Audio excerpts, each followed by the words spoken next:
This podcast is about introducing our fans to the animals, plants, and other products that we work with at Josh's Frogs. It's an opportunity to paint a picture of our hobby that is refreshing. We want you guys to be successful with the animals that you're keeping, and we want our hobby to grow ethically and sustainably into the future.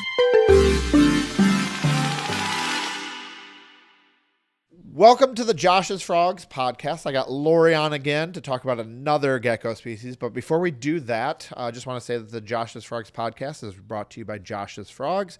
We're your one-stop shop for everything you need for your reptile and amphibian friends. We got feeder insects, the live plants, and all the supplies you need to take care of them, from the substrates to the lighting to the caging, all that kind of stuff. And then we also captive breed a bunch of different animals for the hobby as well, too. So check us out. We're available online. We have customer support agents that can help you be successful. And then we've also got a large library of how-to articles and blogs, and then videos on how to take care of your those animals. So I want you to be successful. So check it out, joshsfrogs.com. And without further ado, this is Lori. We're going to talk about Chahoua Geckos. But before we start talking about them, give us a rundown. What do you do here at Josh's Frogs? What kind of animals do you take care of? And then kind of give us a rundown of what's a week look like at Josh's Frogs. Yeah, I'm Lori. I've been working at Josh's Frogs for a little over 2 years. Coming up at the end of April will be my official marker of 3 years. Oh, cool. So it's very been a close, blast. very close. Yeah. Yes. I enjoy it very much here. I take care of a lot of the New Caledonian species of geckos. That usually entails cresteds, chahoua, gargoyles, sometimes chameleon geckos and such. Mm-hmm. I'm a breeder here, so I do my best to make sure the animals are happy and healthy and they produce for us and whatnot to give you all these cool little critters to, take home. Cool. Yeah. Give us kind of like top level view, like what's a day look like? What does it look like when you come in? What are the types of problems you're solving? And give us a rundown, a little bit of the little details of what you guys are doing. For sure. We follow this little program called Asana. It helps us with all of our task management. Someone like me who really needs that to remember what to do. You think after being here 2 years, I would remember what to do. No, I'm still that same person that pulls the mac and cheese box out of the trash, even though I already know how to make it. I need that visual reminder. Yep. Anyway, so I check my Asana. It's one of the first things I do after, clocking in. I get myself coffee and I see what's ready for the day. First thing I do is I check shipping to see what animals are going out for sale and who I can help pack things with. And then we take them down to shipping, get them all checked in. Then I egg check and see what all hatchlings have hatched for the day. And I record, their birthdays and their weights and their morphs and whatnot. And we have a special room here we call daycare, also known as Dino Daycare, because it's where we keep all of our babies. And so, that's typically how the morning begins. And then I start doing my daily duties of cleaning, feeding, and misting, and overall checking on the animal's health. Cool. Mm-hmm. Tell us a little bit about your experience with keeping animals before you came to Josh's Frogs. What have you kept in your life? Yeah. What was your experience? I've been keeping reptiles for a very long time, probably over 10 years, I'd say, give or take. I started very, very young. I think my first technical pet was some green anoles. I was definitely too young for those. That was something my grandpa's like, you like lizards, here you go. And just but when I really truly got into the more responsible age of 9 or 10 years old, I had a leopard gecko and I've always loved them ever since. Cool. Yeah. All right, tell us a little bit about Chahoua geckos and kind of compare and contrast them to some of the other geckos we have in our hobby. So tell us a little bit more about them. So I have some examples here. I brought 2 of our breeders up to show off. I'm going to start with Pine Isles first because they're my personal favorite. They tend to be the larger of the species. I'll get her out too. She's very nice. These guys are fun because they sometimes can have an attitude a little bit, but she's very soft. You can see they're also called the prehensile-tailed gecko. You can see she's grabbing my thumb right there, and they're usually mossy colored. Oh, and these guys are larger. They have smaller eyes, more proportional heads. The Mainland, which I'll get out and show off, is they're shorter in length, a little bit smaller in body size, and their eyes are kind of buggy. They almost have like a pug-like appearance. That's how I describe them to people. But yeah, these guys are cool. Now, a longer tail, I would say, than crested geckos, Yeah, and definitely. thicker. Yeah. Yeah.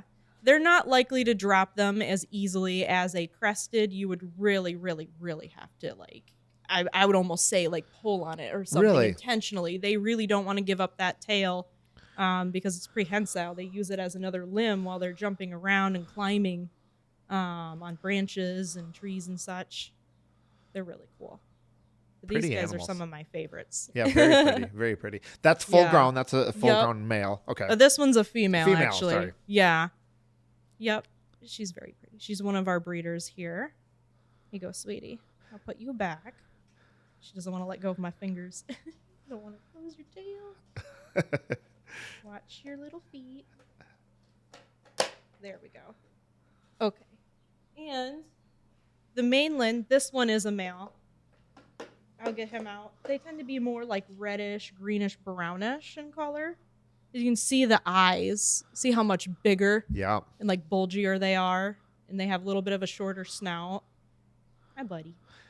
But yeah. Now, he's a little bit smaller. Is that indicative of him being the Mainland or just him being a him? Him being a Mainland. Okay. Because they are a lot smaller in size and length than the Pine Isles. They're the more superior species. These guys are kind of like a subspecies of the Chahuas.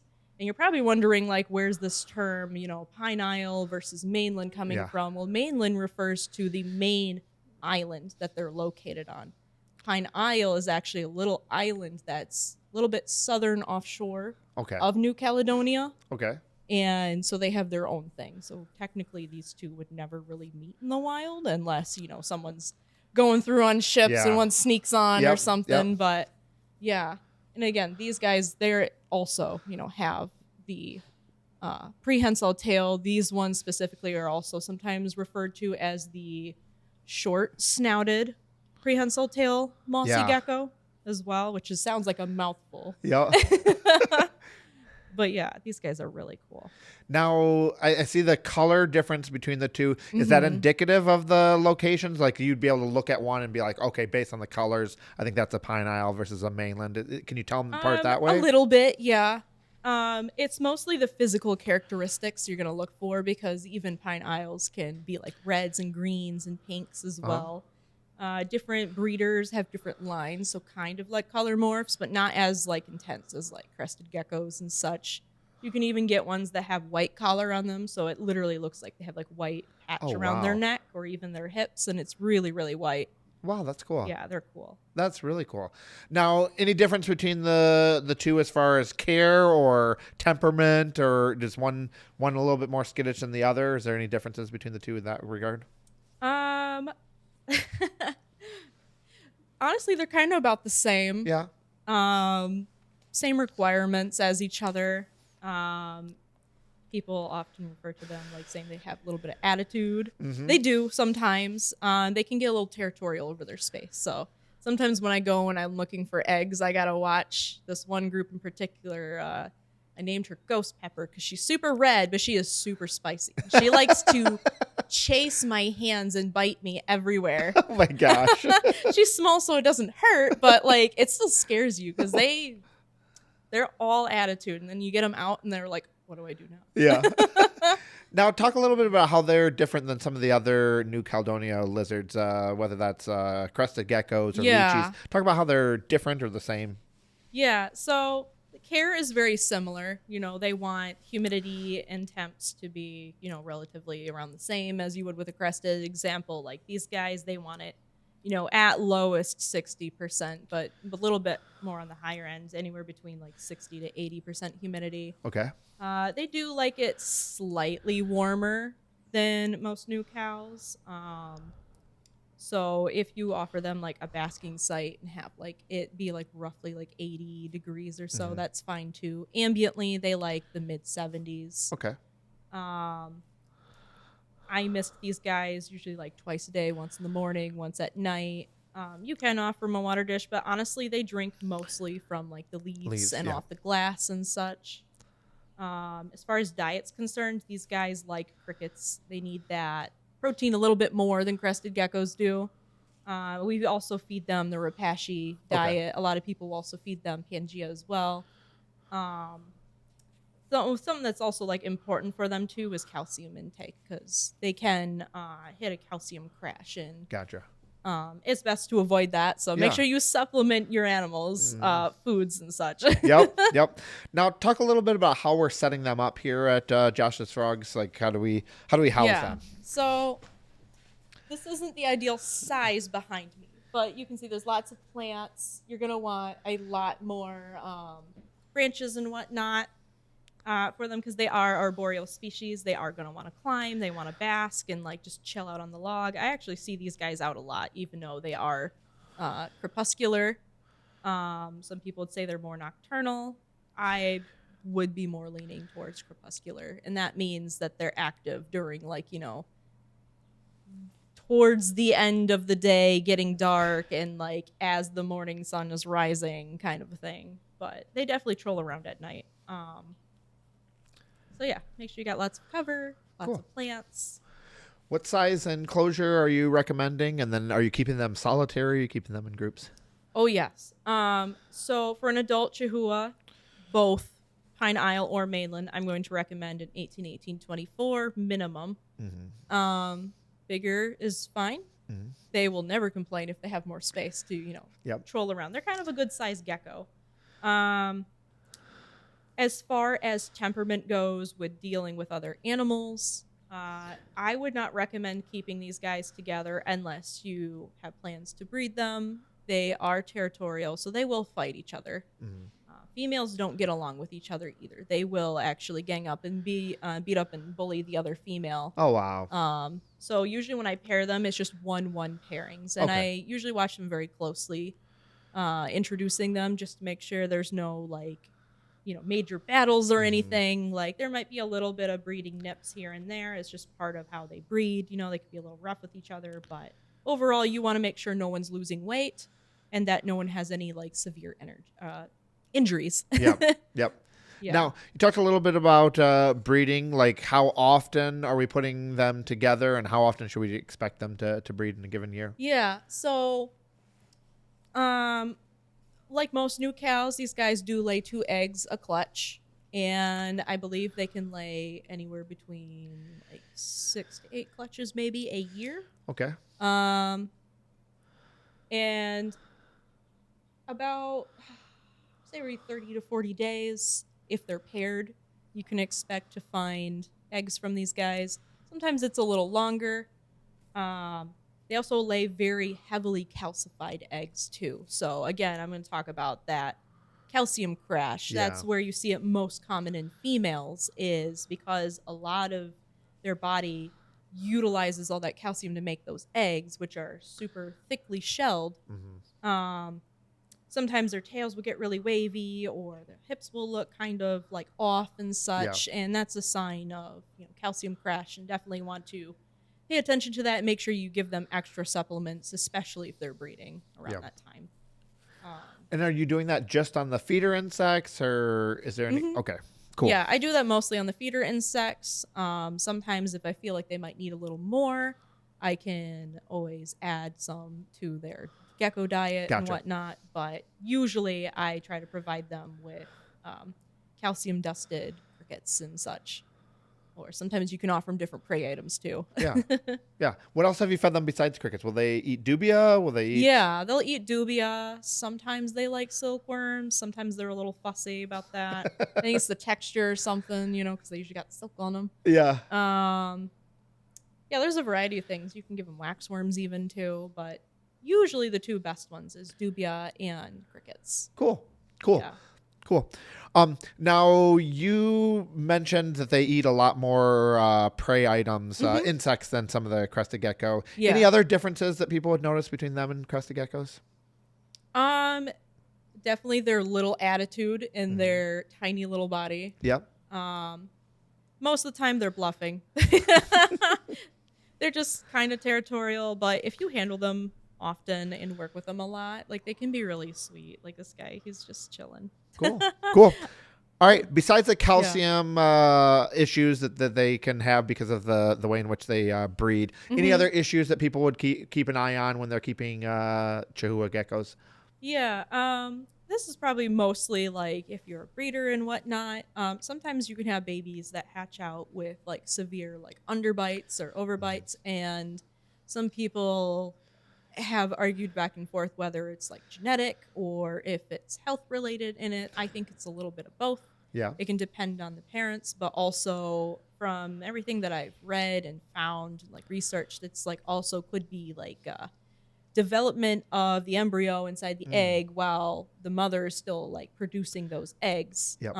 With the lack of proper vitamins and calcium, sometimes they can hatch out with like a severe underbite. I've had one or two appear, and we usually find good homes for them and adopt them out.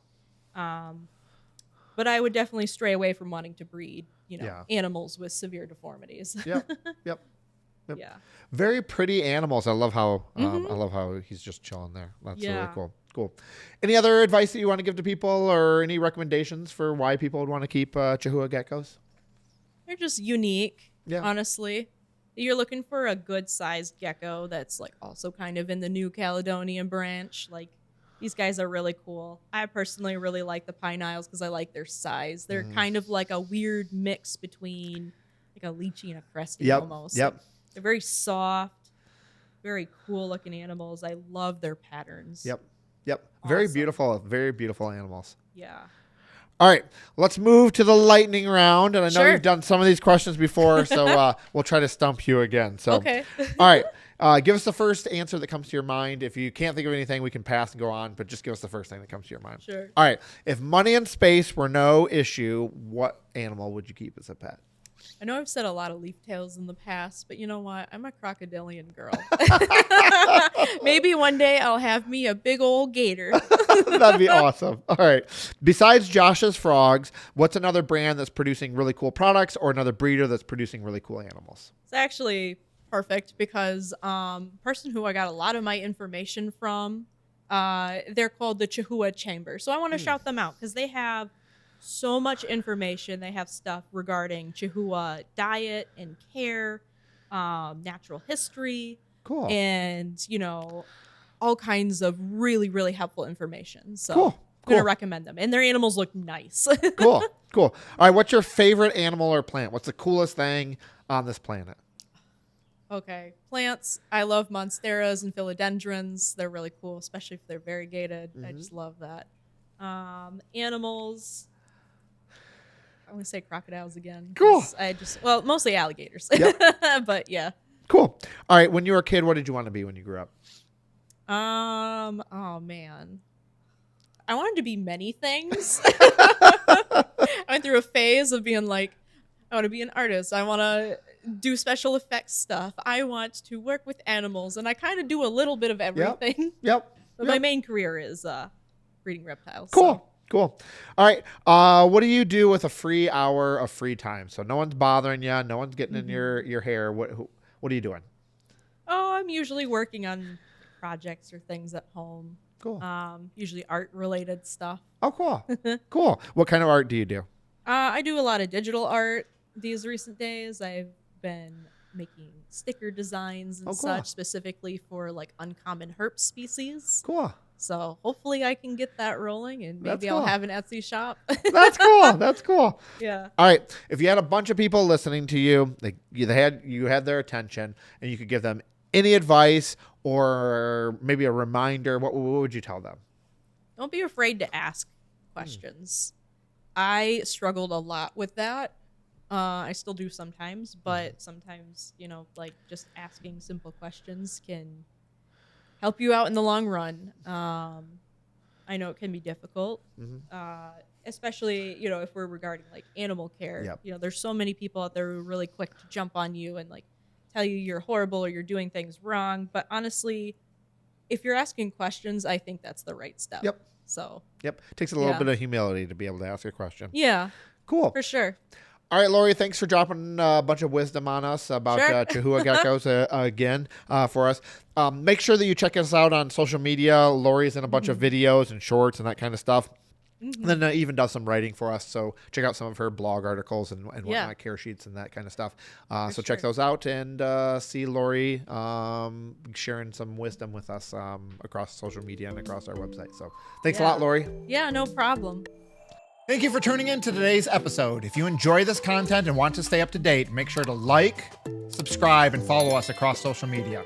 We always want to bring you the best content, so let us know what you think in the comments. And for all your reptile and amphibian needs, be sure to check us out at joshsfrogs.com. We have an amazing selection. Until next time, stay curious, stay froggy, and keep exploring.